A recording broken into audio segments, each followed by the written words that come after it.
The neighborhood of Willow Creek had always prided itself on being quiet, orderly, and, most importantly, predictable. Manicured lawns stretched in neat rows, children's laughter echoed through the streets in the afternoons, and neighbors exchanged pleasantries over white picket fences. To an outsider, it seemed like a postcard-perfect suburb, the kind of place where doors were rarely locked and everyone's business felt like common knowledge. But to David Harper, Willow Creek was a playground, and everyone here had a secret waiting for the right observer to notice. David moved into the empty house at the end of Maple Street on a Thursday morning, his truck unloading a few modest boxes and a single suitcase. The house had been vacant for months, ever since the previous owners abruptly moved to the city. At first glance, David appeared ordinary, even nondescript. He wore a simple navy jacket, dark jeans, and sensible shoes. His hair was neatly combed, and his smile was warm enough to put even the most wary neighbor at ease. But there was something in his eyes, a quiet sharpness, a calculating awareness that suggested he saw more than he let on. By the end of the first day, he had been greeted by half the street. Mrs. Whitaker, an elderly woman with keen eyes, had leaned on her cane to peer over the fence. "Welcome to the neighborhood," she said, her voice brittle but kind. "Don't be a stranger now." David smiled, nodded, and complimented her roses, subtly noting their arrangement, the fading petals, and the small gap where a bush had been removed last winter. Details that seemed trivial to most, but to him they were pieces of a puzzle. He observed the neighborhood carefully in the following days. He noted when the mail arrived, which cars came and went, and which neighbors were habitually polite versus those who were curt and suspicious. There was Marilyn, a single mother who always looked overworked, carrying groceries while keeping a watchful eye on her young daughter. She seemed friendly enough, but David noticed the way her hands trembled slightly when she fumbled with her keys, and how she sometimes glanced nervously at her phone, as if expecting a call she didn't want anyone to know about. Tom and Lisa, a seemingly happy couple down the street, were easy to spot during evening walks. On the surface, they appeared perfect, matching jackets, synchronized strides, but David paid attention to subtler clues, the way Lisa's hand lingered a fraction too long on the small of Tom's back, almost as if she needed reassurance, and how Tom would occasionally bite his lip before speaking. Something about their smiles didn't match the tension in their eyes. Even Evelyn, the elderly widow who lived across from him, became a source of intrigue. She seemed harmless at first, leaning out of her window with her binoculars, observing the street with what she considered an eagle eye. But David noticed her routine, a slight limp in her morning walk, a missing piece of jewelry she always wore, the way she hid small trinkets in her pockets when the garbage truck passed by. He made a mental note. Evelyn was more observant than most and could be either an ally or a threat if she suspected him. David's days began with casual strolls and ended with quiet observation.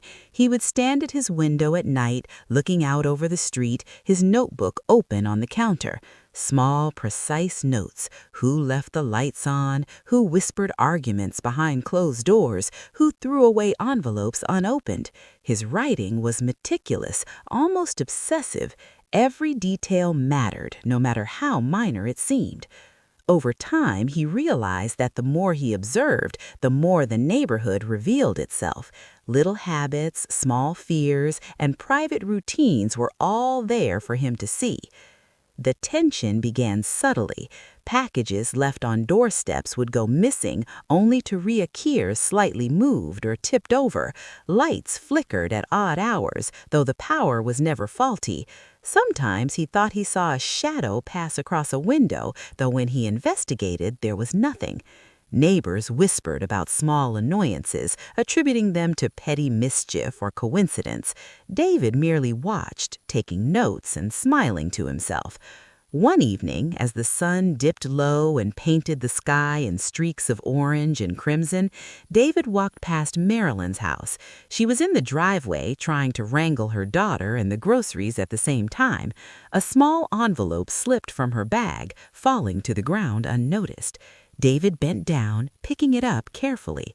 The return address was generic, but there was a name, Marilyn's name, written neatly on the front. He slipped it into his coat pocket, noting the slight relief that passed over her face when she realized it was gone. Little things like this fascinated him. How people reacted when they thought no one was watching revealed more about them than their words ever could. By the end of the first week, David had ingratiated himself further into the neighborhood. He helped a neighbor carry a heavy box, fixed a leaky faucet for another, and even volunteered to pick up groceries for Evelyn, claiming she shouldn't strain herself. All the while, he collected fragments of people's lives. Each smile, each casual greeting, each whispered complaint added to his growing mosaic of secrets. The audience begins to sense that David's curiosity was no longer innocent. It was the prelude to something far more unsettling. Then one night, something happened that would set the stage for chaos. A distant scream echoed down Maple Street, sharp and fleeting. Lights flickered in several houses, and dogs barked. Neighbors peeked from behind curtains. David, standing by his window, took careful note: who looked scared, who ignored it, who pretended nothing happened. He smiled faintly to himself, for he knew that in Willow Creek, fear was a language few spoke openly, but everyone understood, and he understood it better than anyone. As part one closes, the audience sees David alone in his living room, the street outside quiet once more. The notebook on the counter is filled with names, observations, and cryptic notes. Every house has a story, every neighbor a secret, and David Harper is ready to read them all. But as the camera pans out, there is an uneasy tension.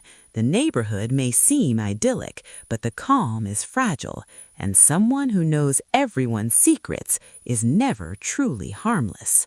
The weeks that followed brought a subtle shift to Willow Creek.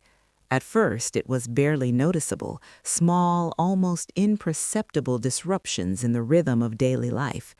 Packages went missing more frequently, sometimes replaced by cryptic notes or slightly damaged contents. Lights flickered in empty rooms, doors that had always clicked shut now rattled in the night. The neighbors whispered among themselves, chalking it up to coincidence or bad luck. But to David Harper, it was a playground of opportunity, and each incident was a puzzle piece fitting perfectly into his meticulous design. David began testing boundaries. He approached Marilyn one afternoon when she struggled to lift a heavy grocery bag. "Here, let me help you," he said casually, brushing a strand of hair from his eyes as he carried the bags inside. He noticed how her hand shook as she accepted his help, and how her eyes darted nervously toward the envelope he had returned days before. The small tremor in her expression told him that she feared exposure, whether of her financial struggles, her private phone calls, or the little mistakes she thought no one noticed.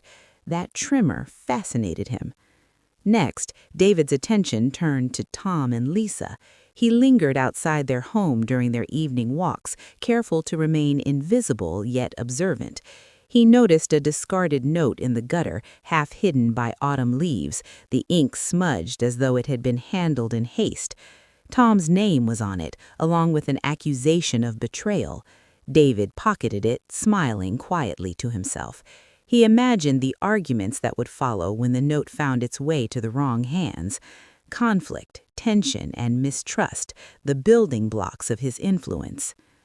Evelyn, ever watchful, had begun to notice patterns she couldn't explain. Objects she never moved seemed to shift overnight, her binoculars sometimes catching a figure watching the street from an unfamiliar vantage point. One evening, as she peered through her curtains, she glimpsed David stepping lightly across a neighbor's yard, a shadow among shadows.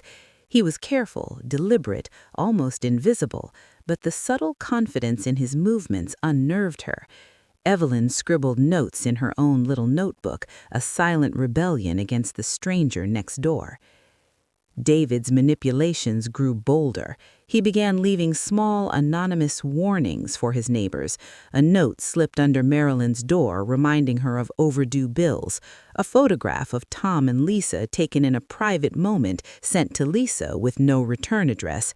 A partially shredded letter for Evelyn hinting at a forgotten scandal.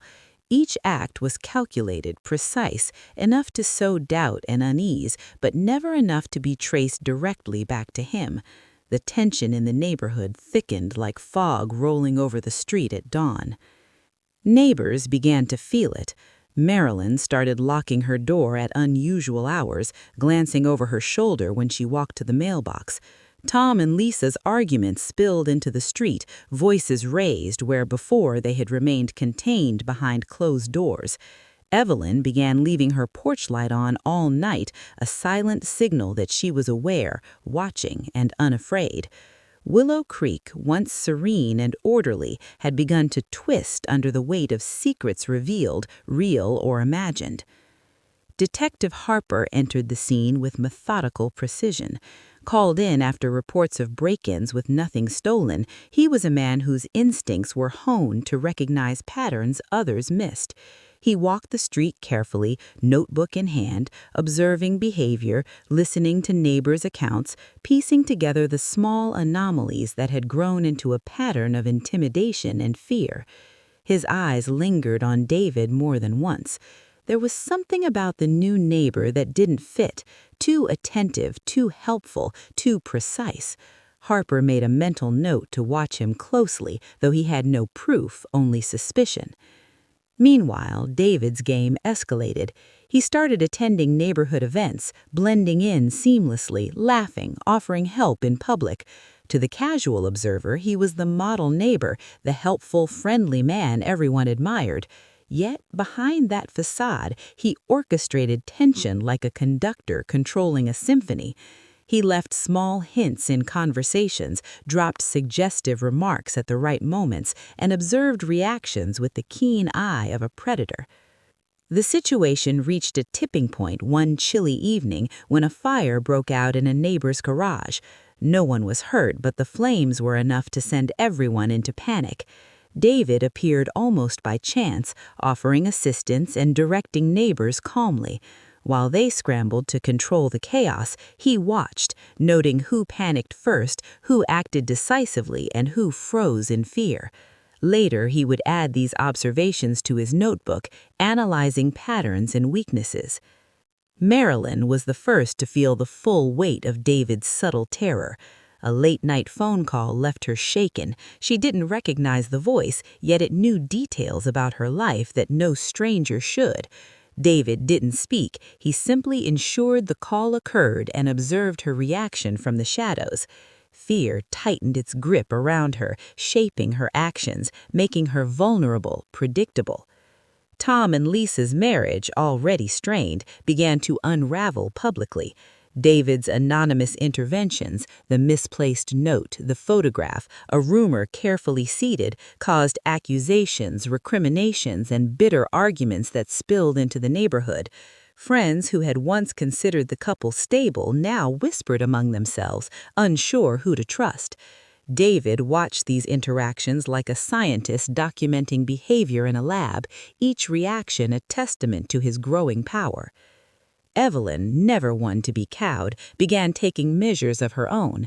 She installed small cameras, changed locks, and confronted shadows when they appeared. She wasn't sure what she was seeing, but instinct told her that someone new, was pulling strings behind the calm surface of the street. Her instincts were correct, but David was always careful, a step ahead. When she glimpsed him observing her from across the street, he gave a polite nod, a reassuring smile that chilled her more than it comforted. By the end of Part 2, the tension in Willow Creek is palpable. The once placid street has become a chessboard, each neighbor an unwitting piece manipulated by a master strategist. David Harper, outwardly charming and ordinary, has turned observation into power, fear into a tool, and secrets into weapons. Detective Harper, Sophie, and even Evelyn are beginning to sense the danger, but the full extent of his influence remains hidden. The audience is left on edge, aware that every interaction, every glance, and every whispered word could tip the balance further into chaos. David sits alone in his home at night, notebook open, cataloging his successes and planning the next moves. Outside, the street is quiet, but the calm is deceptive. Behind every closed door, behind every polite smile lies a secret, and David Harper knows them all. The neighborhood of Willow Creek had begun to change, almost imperceptibly at first, but now the air carried tension thick enough to cut with a knife. The once placid streets seemed charged, the sunlight falling in uneven shadows that mirrored the unrest brewing behind closed doors. David Harper, the unassuming neighbor who had blended so seamlessly into the community, had escalated his influence from subtle observation to active manipulation. Every whispered word, every misplaced item, every anonymous note was part of a carefully orchestrated game, and now the stakes were about to rise higher than anyone could anticipate. Sophie, a bright and perceptive teenager living 2 doors down from David, had begun to notice patterns that others dismissed as coincidence. Her first inkling came one rainy afternoon when she saw David quietly step into a neighbor's yard as if he owned the street.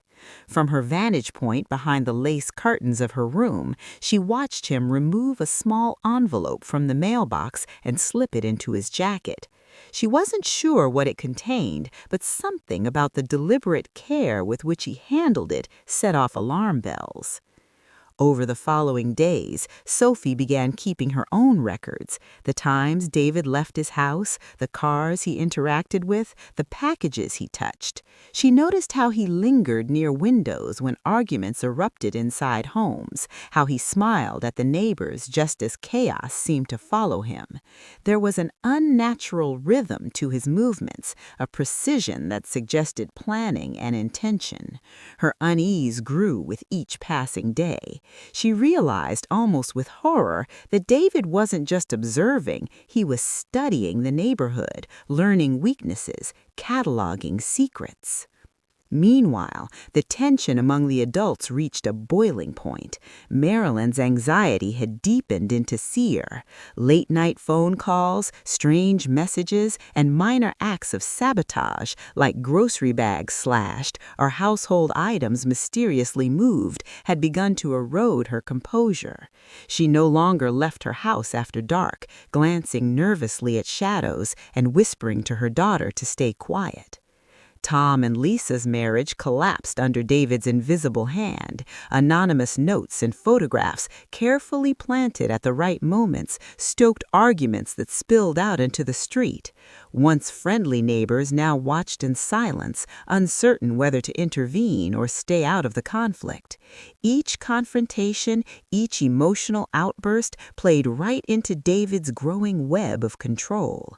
He didn't need to touch anyone. Observation and subtle manipulation were enough to dismantle lives.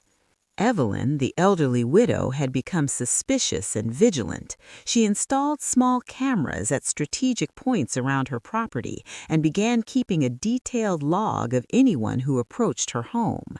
When she saw David watching her from across the street one evening, she felt a chill run down her spine. Her instincts told her that he was not the friendly neighbor he pretended to be. He was something else entirely. She resolved to confront the truth, though she knew she needed proof. Sophie's courage finally pushed her to act. Late one night, she slipped out of her house with a small backpack filled with a camera, flashlight, and notebook. Moving silently, she followed David at a distance, careful not to alert him. He moved through the neighborhood with a deliberate stealth, slipping into darkened yards and peering through windows with the ease of someone who knew exactly what he was looking for. Sophie's heart pounded as she snapped photos, documenting every step. Her investigation revealed something chilling. David had been entering homes without leaving any trace. He knew when doors were unlocked, when windows were left slightly ajar, and he used these small openings to gather information: letters, photographs, even recordings of private conversations. Sophie realized that David had a detailed map of every household's vulnerabilities, compiled over weeks of patient observation. He knew their fears, their weaknesses, their hidden lives. David sensed he was being watched. Subtle shifts in his behavior made it clear. He became more careful, more methodical, yet he also became bolder, testing the limits of what he could manipulate. A new level of cruelty appeared in his tactics. He started leaving false evidence, creating situations designed to pit neighbors against one another. A broken fence post at Marilyn's property led her to suspect Tom and Lisa, while a shattered mailbox made Evelyn fear vandalism from a stranger. The community's trust, as fragile as it was, began to crumble entirely. The first major confrontation occurred during a neighborhood barbecue. What should have been a cheerful gathering became a battlefield of suspicion. Tom and Lisa argued loudly over a misdelivered letter, pointing fingers at each other while other neighbors whispered accusations. Marilyn kept her distance, eyes darting nervously toward David, who stood near the grill smiling politely. Evelyn watched from the edge of the yard, notebook in hand, noting the tension, the reactions, the subtle ways David manipulated the room simply by being present. Sophie, hidden behind a fence with her camera, recorded it all. By now, Detective Harper had started his own quiet investigation. The reports of break-ins and harassment, combined with Sophie's tentative tips, painted a picture of someone who knew the neighborhood's inner workings better than anyone else. Detective Harper began to focus on David, carefully observing his movements, noting inconsistencies, and reviewing the small clues Sophie had collected. But David was clever. He left no fingerprints, no obvious traces, no direct threats. He was always one step ahead, maintaining his charming facade while weaving fear and suspicion into the lives around him. The psychological games reached a terrifying peak one evening when David orchestrated a series of small crises simultaneously. Marilyn's car wouldn't start, a threatening anonymous note was left in her mailbox. Tom discovered a photograph of himself and a neighbor, carefully cropped to suggest an affair delivered anonymously. Evelyn found an old letter hidden in her trash, hinting at a long-forgotten scandal.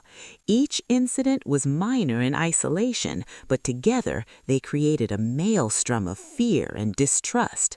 The community erupted in chaos, suspicion and paranoia spiraling out of control. Sophie realized the magnitude of David's manipulation and knew she had to act before it escalated further. She began planning a more direct confrontation, gathering irrefutable evidence to present to Detective Harper. This required courage, timing, and precision. One misstep could expose her to David's scrutiny, or worse. Part 3 closes with a scene that leaves the audience breathless. Sophie, crouched behind a hedge in the dead of night, photographs in hand, watching David move through the street with calculated calm. Every movement, every glance, every step he takes is deliberate, precise, and predatory. The tension is almost unbearable, and the audience realizes that David Harper is no longer merely a curious neighbor. He is a manipulator, a predator, and a master of psychological control. Will Sophie manage to outsmart him before he escalates further? Will Detective Harper connect the dots in time? Or will the entire neighborhood fall victim to David's silent, meticulous reign of terror? The stakes are never been higher, and the answers lie just beyond the next shadow. The calm of Willow Creek was gone. In its place was an almost tangible tension, a quiet storm of fear, suspicion, and unease that hung over the neighborhood like a low-hanging fog. David Harper, the man who had moved in with a friendly smile and a notebook full of observations, had escalated from a silent observer to a master manipulator. Every neighbor was on edge, every glance suspicious, every creak of a floorboard a potential threat. And yet David moved among them as though he were untouchable, the perfect blend of charm and menace. Sophie had spent the last few days meticulously compiling her evidence. Photos of David entering houses through unlocked doors, recordings of private conversations he had intercepted, copies of his notebook filled with detailed observations, and the series of anonymous notes he had left for neighbors. All of it pointed to the same chilling truth. David had been orchestrating a psychological game with the entire street as his pawns. It was Detective Harper who first devised a plan. Using Sophie's collected evidence, he began setting a trap. Knowing David was methodical, careful, and highly observant, Harper created a controlled scenario designed to draw him out. Anonymous messages were sent to David suggesting that a key piece of evidence had been discovered, something that could ruin him. They planted false clues that David couldn't resist investigating. The neighborhood, under the pretense of ordinary activity, became a stage, and David was about to take the bait. Late one evening, under a sky blanketed with clouds and the dim glow of street lamps, David emerged from his house, carrying a small flashlight and a sense of purpose. He moved silently, stepping lightly across lawns, checking windows and glancing over his shoulder as if he sensed eyes on him. What he didn't realize was that Sophie had already positioned herself nearby, camera ready, while Detective Harper and a small team of officers observed from concealed positions. David's first move was predictable. He approached the mailbox of Tom and Lisa's house, carefully inspecting the lock. A subtle tilt of his head indicated he had detected the planted clue.